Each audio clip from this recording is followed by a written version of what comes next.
Hai guys, balik lagi di channel Investing Journey. ID kali ini tanggal berapa nih? Tanggal 28 ya. Ya, tanggal 28 Januari 2026 balik lagi marketnya dar der dor mengagetkan kita semua. Nah, tapi kali ini kita balik ke topik dulu nih ya. Ada beberapa berita nih yang cukup menggembirakan untuk investor saham khususnya yang di Papua.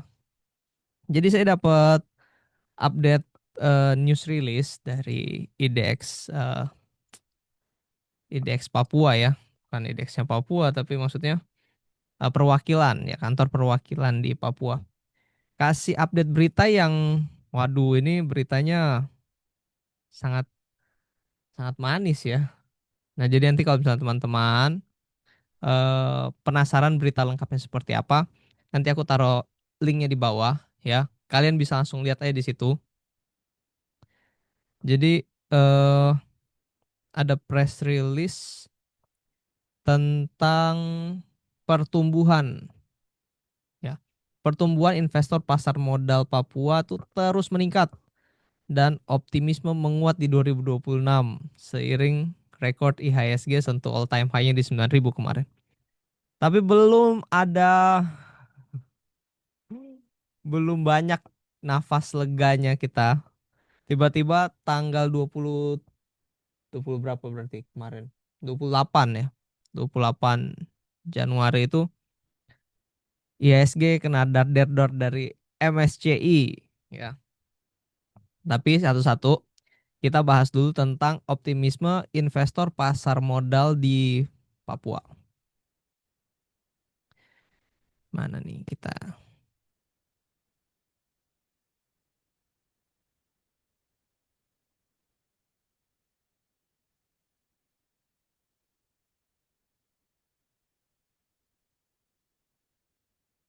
Oke guys.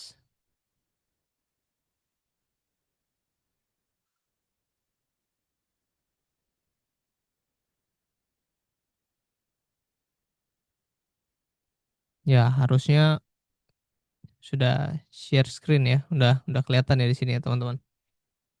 Jadi ada market update kita di bulan Januari. Ya, ada dua berita penting yang terjadi di bulan ini ya, yang harus kita apresiasi luar biasa ya, hasil kerja keras dari perwakilan dari IDX di Papua tentang pertumbuhan investor pasar modal Papua yang terus meningkat ya. Optimismenya menguat di 2026 seiring dengan rekor IHSG yang sentuh all time high. Nah, yang berita kedua itu ada MSCI ya, MSCI Free Float Related Issues. Ya, apa aja itu ya, nanti kita bahas sama-sama. Nah, ini berita lengkapnya rupanya udah saya siapin ya, teman-teman nanti bisa membaca lebih lanjut lagi ya. Tapi pada intinya eh, investor pasar modal di Papua per Desember 2024 itu ada sekitar 102.846 investor ya. Nah, tetapi per Desember 2025 ada penambahan jumlah investor baru sebesar 25.403 orang investor yang baru. Ya, jadi dari 102 jadi 128 ribu gitu, naiknya 24,7%. Jadi sebuah pencapaian kenaikan yang tidak mudah ya, karena ya kalian coba aja sendiri ya. Kalian coba sendiri cari 25.000 orang itu gimana caranya? Coba dalam 1 tahun ya kita cari jadi akuisisi investor. Ya, jadi hal ini ya pasti ya seiring berjalan dengan edukasi tentang literasi dan inklusi dari instrumen keuangan, khususnya instrumen investasi di pasar modal di Indonesia. Jadi kita apresiasi sekali Pak Kresna dan juga timnya, Mas Arin dan tim ya. Luar biasa, kita acungi 2 jempol luar biasa.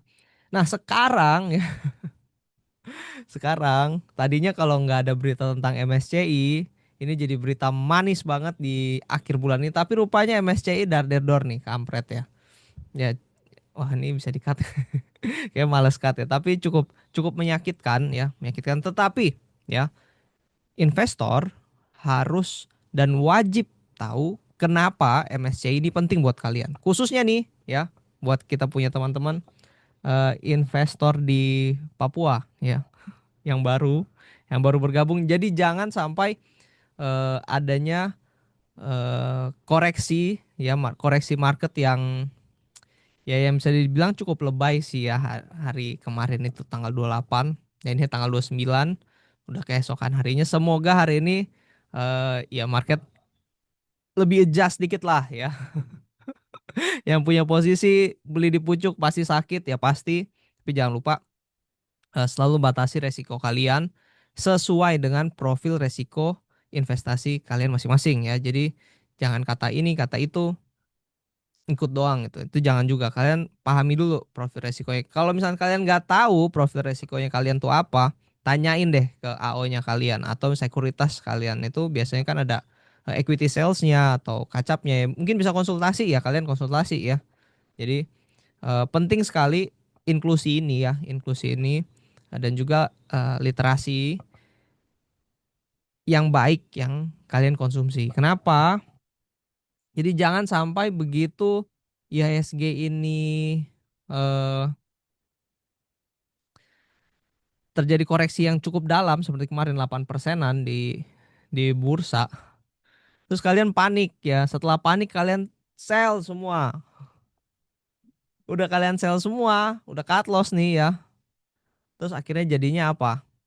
Jadinya nggak mau lagi investasi, kapok ya. Trauma.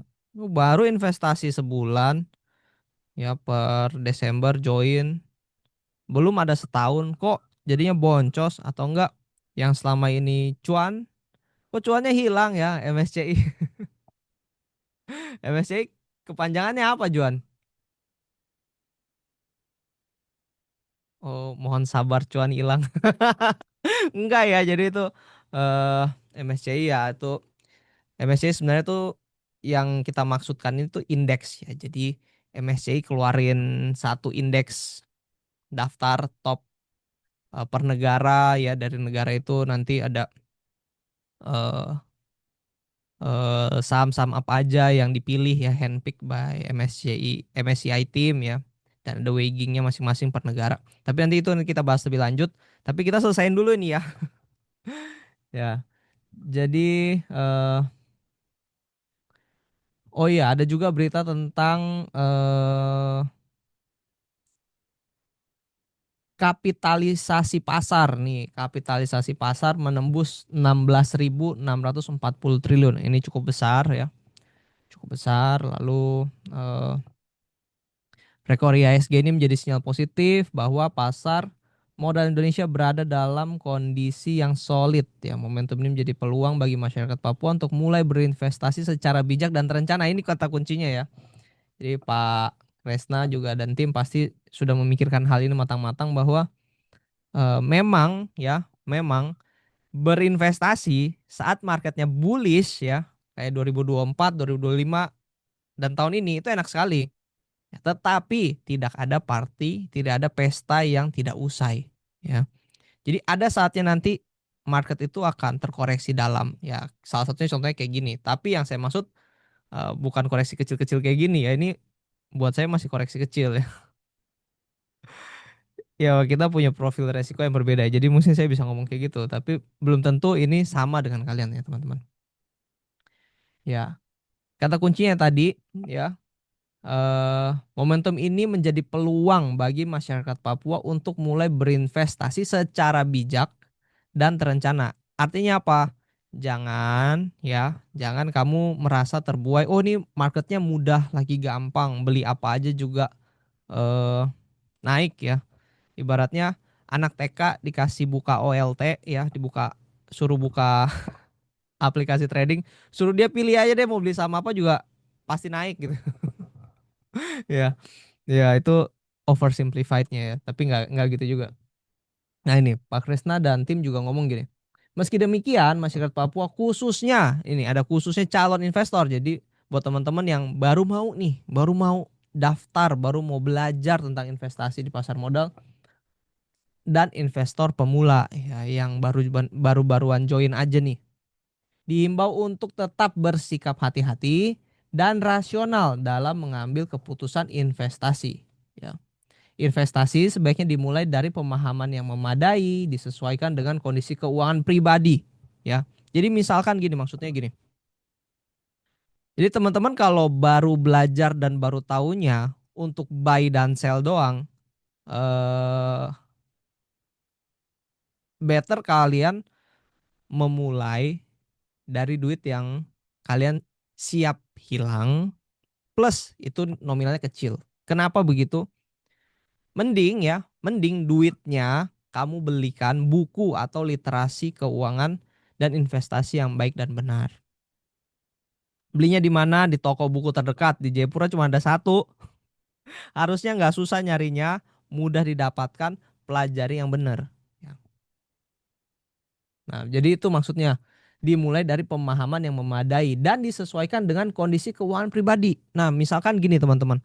Mungkin ya kalian join pasar modal itu karena diajak teman atau mungkin kalian ikut workshop lihat dari social media, akhirnya kalian ketemu kan dalam satu komunitas segala macam. Nah, dalam komunitas itu ada yang memulai dari duit 10 juta, ada yang mulai awalnya aja udah di angka 3 miliar sekali deposit, atau kalian mungkin seperti saya dulu, mulai dari 1 juta rupiah belajarnya. Ya, jadi profil resiko orang tuh beda-beda, kemampuan orang masing-masing berbeda. Jadi jangan sampai kelasnya kalian masih kayak saya dulu, baru siap ikhlas dan mampunya di angka 1 juta, tapi kamu masukin uangnya jebret, minjem ini itu sampai 25 juta. Dia drawdown, dia turun, ya, dia koreksi 20%, 25 jutanya kamu itu berkurang loh. Bisa garu-garu kepala nggak kamu ntar? Wah ini gimana nih? Makan susah, tidur susah, kerja tidak konsen. Kayak lagi pacaran aja cuman ngambek ceweknya atau habis diputusin. Kayak gitu aja nggak beda jauh rasanya. Cuman ini nggak ada cewek atau nggak ada pacar, udah gitu aja. Ya. Nah, untuk itu ya, dilanjutkan ya. Pemanfaatan program edukasi resmi Bursa Efek Indonesia seperti Sekolah Pasar Modal menjadi langkah penting untuk membangun pemahaman yang sehat dan menghindari keputusan investasi yang bersifat emosional. Nah ini jadi sekalian eh, IDX perwakilan Papua juga sekalian mempromosikan dan menghimbau ya buat teman-teman yang belum memiliki pengetahuan yang memadai, ya sebaiknya ikut dulu deh SPM. Ikut aja nggak apa-apa. Kalau misalkan kamu belum pernah ikut atau udah pernah ikut mau ikut lagi ya boleh aja kan sebenarnya nggak masalah. Oke, jadi berita ini ditutup dengan kata-kata yang luar biasa. Kalimatnya adalah investor yang baik bukan yang paling cepat masuk ke pasar ya. Jadi bukan siapa duluan, tetapi yang paling siap dan konsisten. Siap dan konsisten, mantap. Jadi siap dan konsisten itu artinya gini. Kalian siap mengetahui pertama emiten yang kalian beli, ya, prospek ke depannya, resikonya apa. Tuh ingat, emiten, prospek, resiko. Tiga ini nggak boleh lupa, salah satu nggak boleh hilang, mesti tiga-tiganya tahu, kamu ngerti semuanya, baru konsisten terakhir. Konsistennya tuh apa? Bukan konsisten cut loss ya, tapi konsisten cuannya. Konsisten apanya? Konsisten untuk eh, melakukan metode investasi yang benar. Seperti itu. Oke, paling itu sih ya untuk berita pertama kita masih masih penuh ya, masih penuh dengan emosi positif. Oke, kita lanjut ke berita kedua yaitu tentang MSCI Free Float Related Issues ya. Ya teman-teman kalau lihat ya mungkin kalau kekecilan ya sorry ya. Tapi ya nggak bisa aku gedein lagi ya. Jadi MSCI itu apa ya? MSCI itu Morgan Stanley.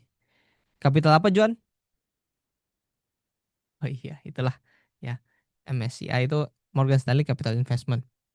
Ya, teman-teman hafalin ya, tahu juga ya. Ini kenapa penting gini, teman-teman. Di bursa efek ya, di pasar modal Indonesia, majorly investor itu dibedakan dua dari asalnya.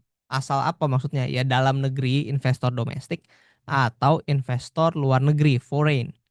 Nah, foreign investor sebelum masukin duit ke negara yang dia nggak kenal, pasti nyari dulu dong informasinya apa. Negara itu punya perusahaan apa sih yang bagus ya. Ya ibaratnya kamu kalau mau jalan-jalan ya, jalan-jalan ke Jepang ya, ke Korea, pasti kan kalian cari dulu eh, di Jepang, di Korea tempat makannya apa ya yang enak ya.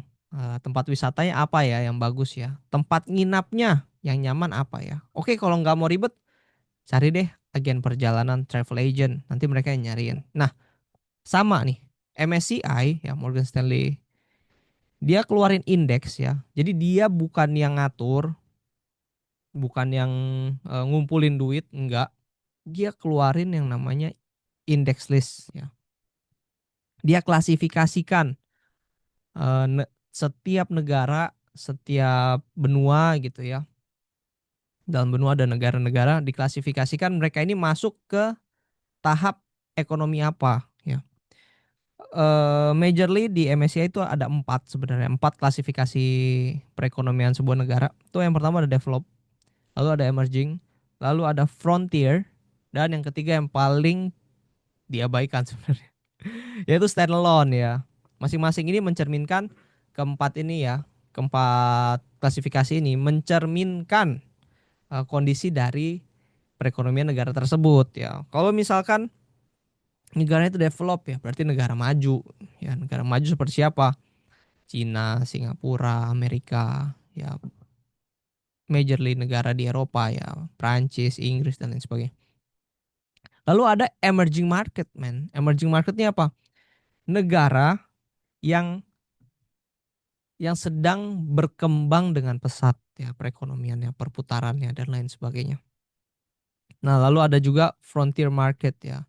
Negara dengan fluktuasi ekonomi yang cukup volatil ya, itu masuk ke frontier. Nah, yang terakhir itu ada standalone ya, dicuekin sendiri. Ya, jadi kalau misalnya kamu masuk ke negara yang diklasifikasi seperti ini, biasanya negara sedang mengalami krisis ya, krisis moneter, resesi dan lain sebagainya. Nah, Indonesia sekarang itu ada di emerging markets ya.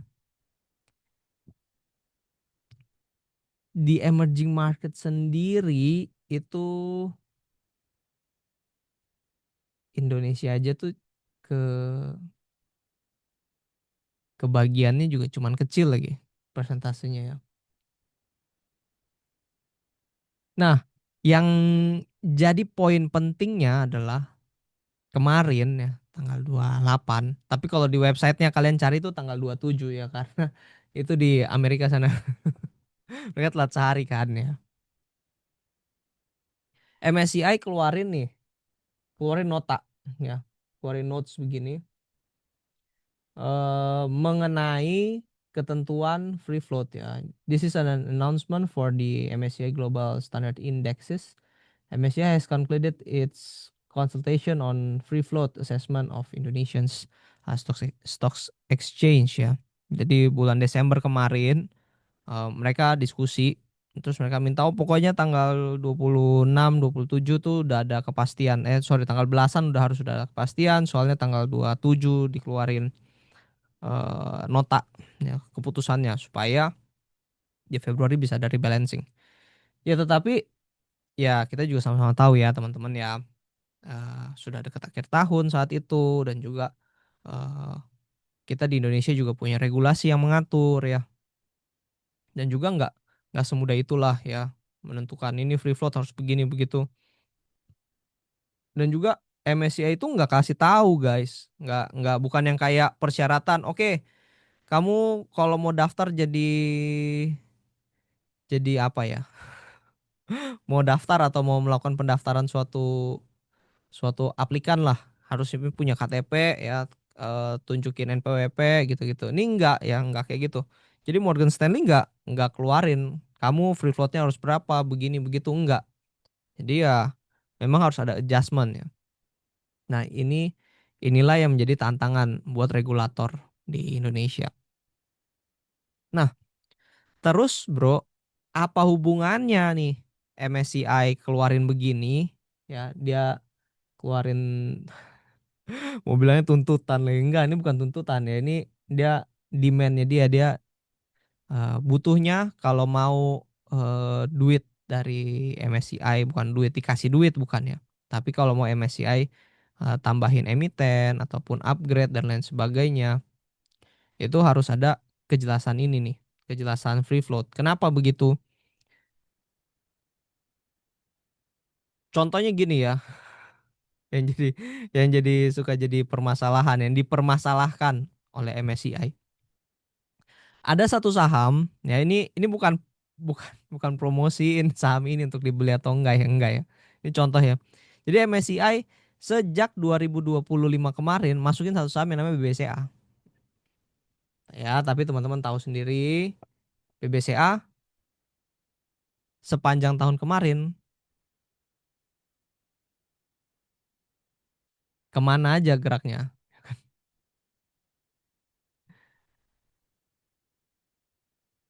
Ya, ini contohnya ya.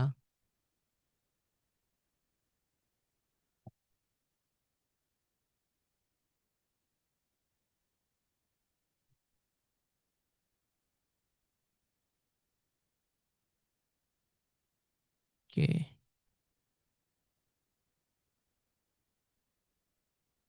Oke guys, udah kelihatan ya. Nah, ini nih teman-teman lihat.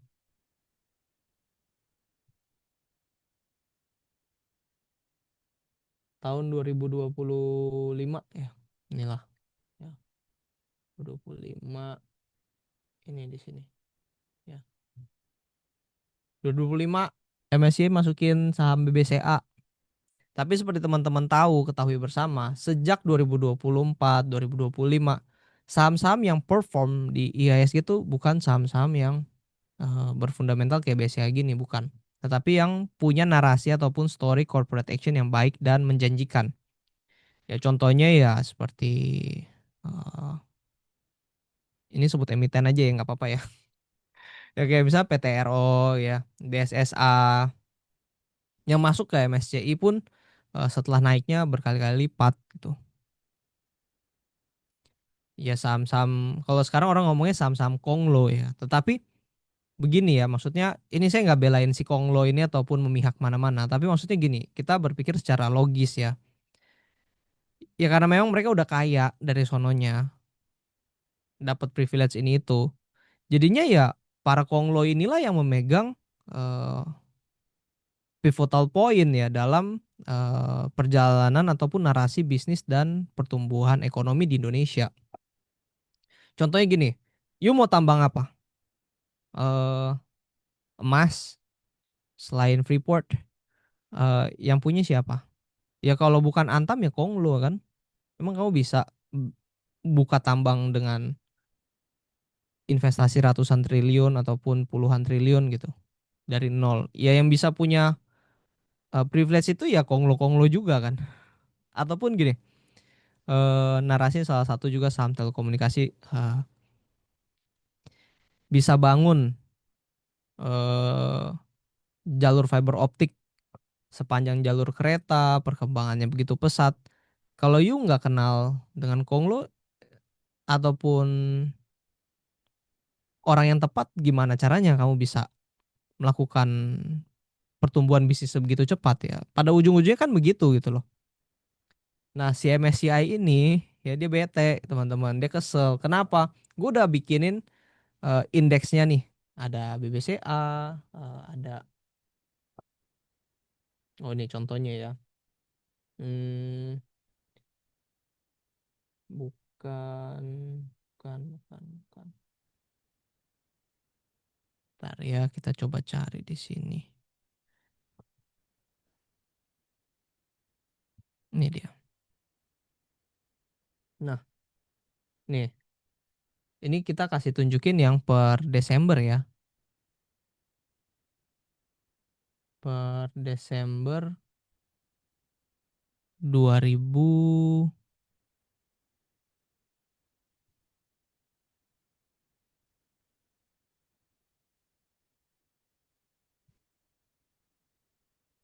Desember 2025 ya. MSCI keluarin nih. Bukan keluarin, maksudnya menyarankan.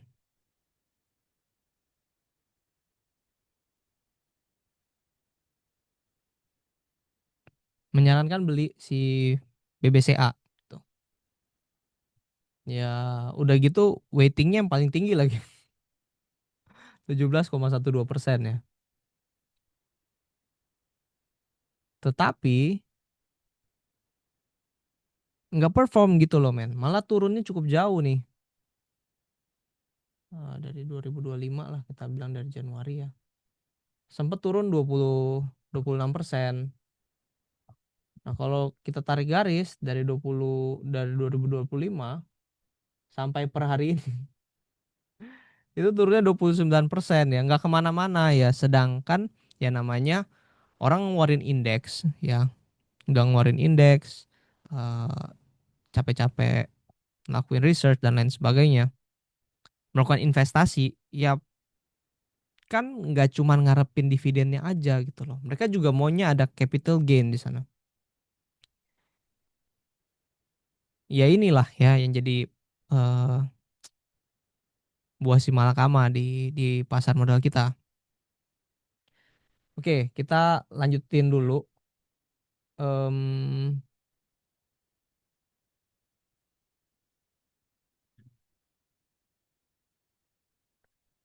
kita lanjutin dulu aja. Kita punya diskusi.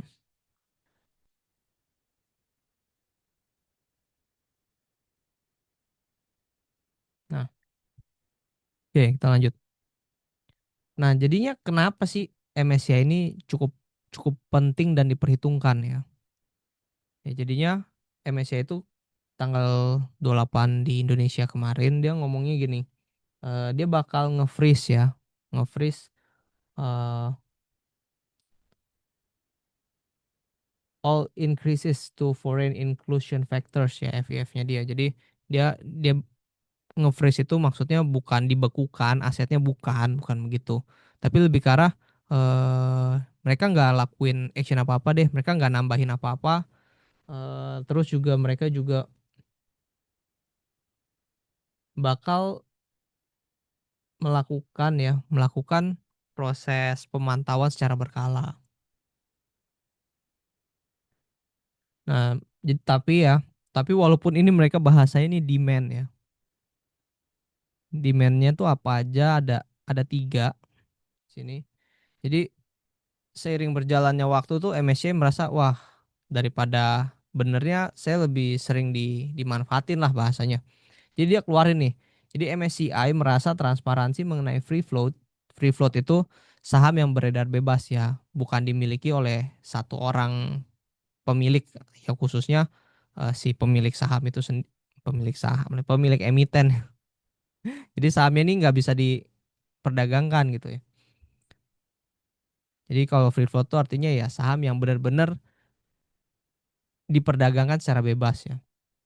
Di Indonesia tuh masih belum memuaskan. Nah, jadi memuaskannya itu kan subjektif ya si MSCI ini. Nah, berikutnya kepemilikan saham masih terkonsentrasi, ya, beresiko mengganggu pembentukan harga yang wajar. Iya,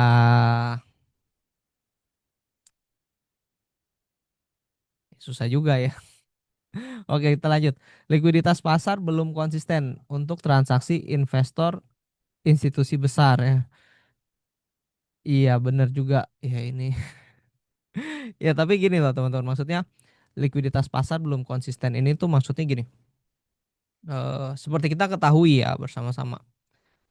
Kepemilikan saham yang masih terkonsentrasi segala macam mengganggu pembentukan harga yang wajar. Nah, itu sebenarnya semuanya juga sedikit banyak dipengaruhi oleh faktor-faktor investor retail yang cenderung eh, mereka hoarding ya. Jadi mereka asing di mana mereka ikut-ikutan banyak masuk. Dulu kan seperti itu. Tapi sekarang nggak cuman asing ya. Yang domestik-domestik juga eh, misalkan influencer saham A, B, C beli ini semua juga pada langsung ke arah sana. Beli juga ke sana. Ya ini juga sebenarnya salah satu faktor yang menyebabkan mengganggu pembentukan harga yang wajar. Tetapi gini loh teman-teman, di sisi lain ya apakah itu salah ya? Ya biarkan otorita yang menjawab. Oke, likuiditas pasar belum konsisten ya transaksi investor untuk institusi besar. Jadi maksudnya gini, kalau misalkan dia masuk ke saham yang bid overnya lotnya itu tipis-tipis ya, itu institusi besar yang sekali masuk itu 40 M sekali makan barang di satu tik gitu. Pasti kesusahan ya. Seandainya bisa masuk mau keluar pun nggak bisa ya kan. Ya, ini pun juga salah satu faktor yang harus di solve lah ya. Tapi nggak bisa di solve oleh satu regulator atau badan regulator ataupun otorita aja. Kenapa? Ya karena kalau misalkan tuh emiten yang nggak liquid ya, likuiditas pasarnya itu nggak konsisten, ya berarti kan eh, apa bahasanya ya? Untuk jelasin ini lebih tepat tuh lebih ke arah kayak ya investor-investor yang lain pun juga harus teredukasi dengan baik bahwa memang oh iya eh, emiten ini tuh memang berprospek positif ke depannya. Ada yang menjanjikan di sana. Strategi growth investing cocok untuk emiten ini gitu. Jadi ada antusiasme pasar di sana. Jadi bukan yang kayak kita beli saham yang katanya mau dibeli BlackRock dan MotoGP itu gitu ya. Jangan itu, bukan itu gitu loh. Yang dimaksud ya yang punya fundamental yang baik, yang growth-nya baik, value-nya baik, ya itu yang ditekankan. Nah, makanya ini salah satunya si MSCI bilang, ini likuiditasnya nggak konsisten gitu. Nah, likuiditas yang dimaksud tuh gini teman-teman. Saat market itu sepakat ya bahwa value perusahaan A ini ditransaksikan di harga Rp300 per lembar saham. Likuiditas tuh maksudnya gini, kalau saya beli hari ini 300, besok saya lagi BU butuh uang, saya mau jual, minimal itu di 300 juga atau mungkin 298 misalkan. Paling rendahnya likuiditas maksudnya ketimpangan harganya itu tidak jauh gitu. Itu yang dimaksud dengan likuiditas yang dimaksud oleh MSCI ini bukan artinya likuiditas itu saya beli di harga 300 bulan depan tuh saham ada di harga 40 gitu. Tapi banyak yang mau beli di harga 40 itu bukan liquid yang dimaksud bukan liquid kayak begitu. Ya itu nggak liquid ya namanya. Bukan likuiditas pasar yang dimaksud seperti itu. Nah, dari tiga demand ini ya, dampak bagi saham Indonesia apa? Ya pasti yang pertama tadi ya sama. Jadi saham Indonesia, saham-saham di Indonesia di IHSG Composite kita tidak mendapat tambahan porsi di indeks global. Lalu potensi aliran dana indeks ke saham-saham baru ikut tertahan ya. Jadi setiap adanya MSCI rebalancing itu emiten-emiten tuh ada yang dimasukkan, ada yang dikeluarkan seperti itu. Lalu tidak ada kenaikan kelas indeks saham ya. Nah, MSCI meminta perbaikan transparansi yang lebih menggambarkan kondisi kepemilikan saham yang mencerminkan mekanisme pasar yang sehat. Jadi kalau misalkan ini transparansinya tidak menggambarkan kondisi kepemilikan saham yang mencerminkan mekanisme pasar yang sehat sampai Mei 2026 tidak ada perubahan nih dikasih ultimatum nih baru nih. Tadi kan demand tuntutan sekarang dikasih ultimatum teman. Aduh. Ya ultimatumnya apa? MSCI berpotensi melakukan pengurangan bobot saham Indonesia di indeks emerging markets. Oke, nanti kita bahas ya. Dan reklasifikasi dari indeks emerging markets menjadi frontier markets ya. Ya, jadi seperti yang tadi saya bilang ada empat ya, ada develop, emerging, frontier, lalu yang terakhir itu standalone. Nah kita udah di posisi dua nih ya, level mau diturunin ke frontiers. Ya tapi walaupun memang kita harus harus ketahui dan sepakati bersama, ya Indonesia bukan di kelas frontier memang. Nah, tetapi gini, teman-teman, eh si MSCI ini untuk emerging market sendiri,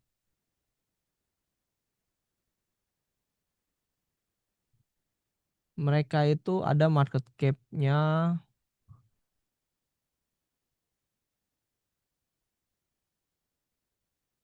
segini. Untuk emerging markets indexes itu ada 1,4 triliun. Nah, ada juga, oke, ada yang mau aku share nih. Nih, harusnya membantu juga ya.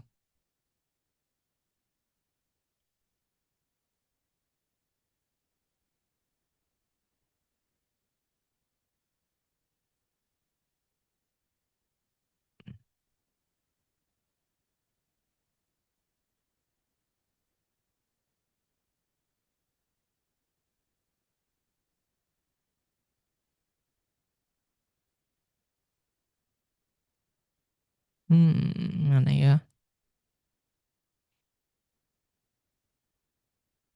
Bukan.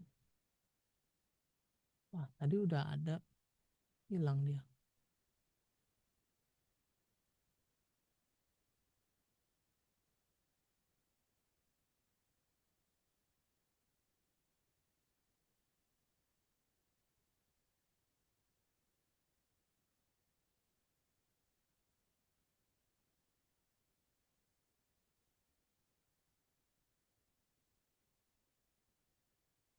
Kumulatif ini.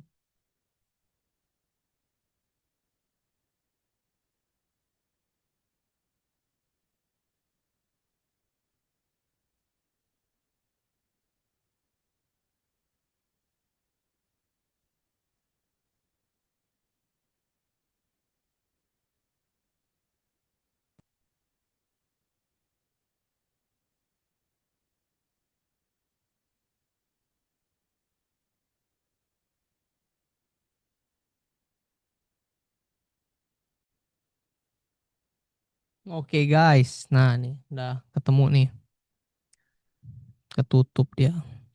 Nah jadi si MSCI itu untuk emerging marketnya mereka,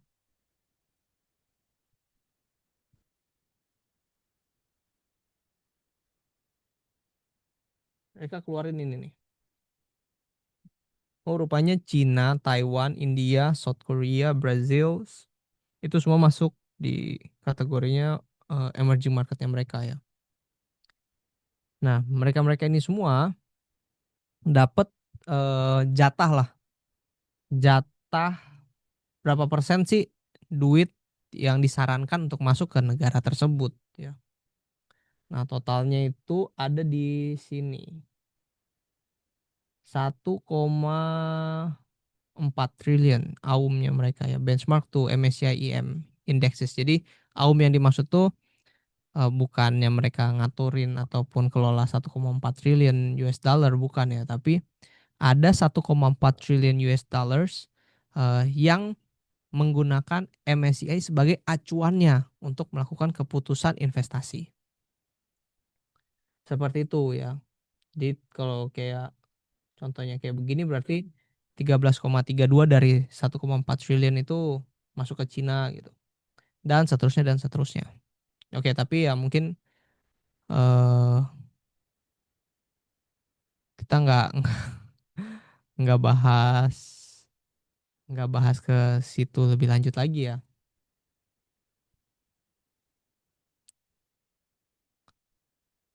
Kita balik lagi ke PowerPoint kita lah. Oke, udah kita closing aja deh sebelum kemana-mana.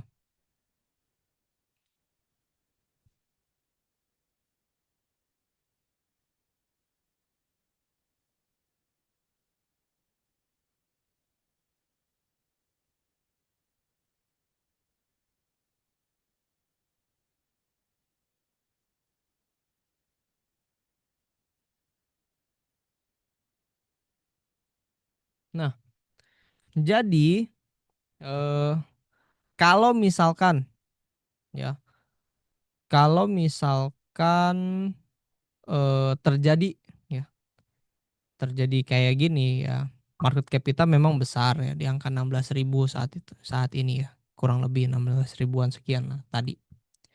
Ya berarti nanti akan ada outflow, weightnya Indonesia kalau nggak salah. Ini nggak pasti ya, satu komaan ya, 1,3, 1,3 sampai 1,5 ya. Range-nya di sana. Itu kalau diambil dari 1,4 triliun, kalau kita rupiahkan lagi dengan kursnya 16 ribuan lah ya, ya 16 ribuan. Ya berarti yang berpotensi untuk outflow beneran ya. Jadi kalau yang selama ini ya teman-teman lihat, asing jualan barang di market ya, asing net sell gitu, itu nggak semerta-merta tuh duit langsung hilang dari Indonesia tuh, nggak ya, tetap parkir juga di Indonesia dulu kan. Tapi kalau begitu MSCI ini ngomong, oke deh kita turunin ya, reklasifikasi indeksnya dari emerging ke frontier. Nah, frontier itu teman-temannya tuh ada di situ tuh kayak Vietnam dan kawan-kawan tuh di frontier market. Em, Berarti itu kira-kira ada 300, ya, 300-an triliun. 300-an triliun yang akan adjust dari market Indonesia ya, dari ISG. Itu betulan baru keluar tuh. Nah, tapi di sini ada uniknya teman-teman. Kalau ya, kalau logikanya begini. Saat ini, ini pendapat saya ya, bisa salah bisa benar ya. Ini menurut saya. Saat ini eh kurs kita itu lagi tinggi-tingginya ya, lagi lemah-lemahnya. Jadi sekarang satu US dollar per hari ini berapa ya? Kita lihat ya. Kita lihat satu USD itu IDR 16.700 ya. Nah, ini artinya apa, teman-teman? Artinya kalau kita tarik ya ke 5 tahun terakhir, ini almost all time ya. Asumsikan duitnya MSCI itu masuk di sini di 2024 di 15.000. Jadi waktu itu ibarat kalau kalian biasa main main game atau main time zone gitu. Waktu itu tahun 2024 kamu bawa satu koin jadi 15.000. Ya. Sekarang kamu mau tuker duit kamu yang 15.000 itu, entah sekarang nilainya berapapun, untuk jadi satu koin lagi buat kamu pulang, itu butuh 16.700. Menurut kalian teman-teman, lebih cuan mana, lebih untung mana? Kamu tuker dulu waktu saat itu tahun 2002 berapa? 2024, atau sekarang waktunya kamu mendingan saat di 16.000 kamu tuker koin yang masih kamu miliki jadi 16.000. Ya ini point of view saya ya. Sepertinya sepertinya asing akan lebih memilih untuk chip in sih sebenarnya. Karena mereka kalau adjust di saat-saat seperti ini, mereka ada kerugian selisih kurs yang cukup cukup cukup sakit sih. Ya nanti akan dihitung sebagai kerugian karena selisih kurs gitu ya. Ya nggak apa-apa juga sih kalau mereka untungnya banyak kan. Ya cuman menjadi permasalahan, mereka lebih lebih untung kalau menukar rupiahnya itu saat nanti rupiah sudah menguat terhadap dolar. Jadi kalau rupiahnya turun balik ke level 14.000, ke 10.000 mungkin. Nah, itu mereka enak sekali untuk keluar ya dari market. Kenapa? Karena mereka bisa dapat dolar yang lebih banyak. Ya, seperti itu ya implikasinya. Jadi implikasi antara nilai tukar rupiah, lalu juga eh, nilai tukar rupiah ke dolar, dan juga eh, potensi terjadinya outflow ataupun inflow dana asing ya dalam USD pastinya menjadi rupiah, terkait dengan isu dari MSCI kemarin. Oke, Kayaknya itu aja sebelum kita jauh kemana-mana. Ya, tapi seharusnya saya harap bapak-bapak, ibu-ibu, pemangku jabatan dan kepentingan yang ada di Bursa Efek Indonesia juga sedang berusaha untuk meredam ya, meredam aksi investor yang cukup lebay lah gitu, overreact investor di bursa saat ini. Dan juga pasti secara jangka menengah Menteri Keuangan kita dan juga Direktur Bursa Efek ya pasti juga mengambil langkah-langkah yang strategis dan sistematis ya untuk mendapatkan titik tengah dan titik terang antara tuntutan MSCI dan juga transparansi perdagangan efek di Indonesia. Oke, intinya begitu berita kita di market review ya, market update kita di Januari. Baiknya seperti apa ya pasti tetap melakukan aksi investasi yang tetap rasional ya dan disesuaikan dengan eh, disesuaikan disesuaikan dengan kalian punya profil resiko masing-masing. Seperti yang tadi Pak Kresna dan timnya bersama Mas Arin juga yang sudah kasih wejangannya lewat berita. Ya nanti kalau misalnya kalian mau beritanya saya taruh di bawah, linknya nanti kalian bisa tinggal download. Oke paling begitu aja. Sepertinya juga sudah pagi 5:30 di saat ini waktunya saya istirahat. Nanti ini saya langsung upload ke YouTube. Oke, thank you teman-teman semua. Sampai jumpa di video berikutnya di Investing Journey ID. Dan juga Jumat ini ya, berarti besok ya. Besok buat adik-adik yang ada di SMA Negeri 3 Buper sampai ketemu. Nanti kita bahas banyak hal dan pengenalan tentang keuangan dan pasar modal buat kalian semua. Oke, sampai jumpa. Bye.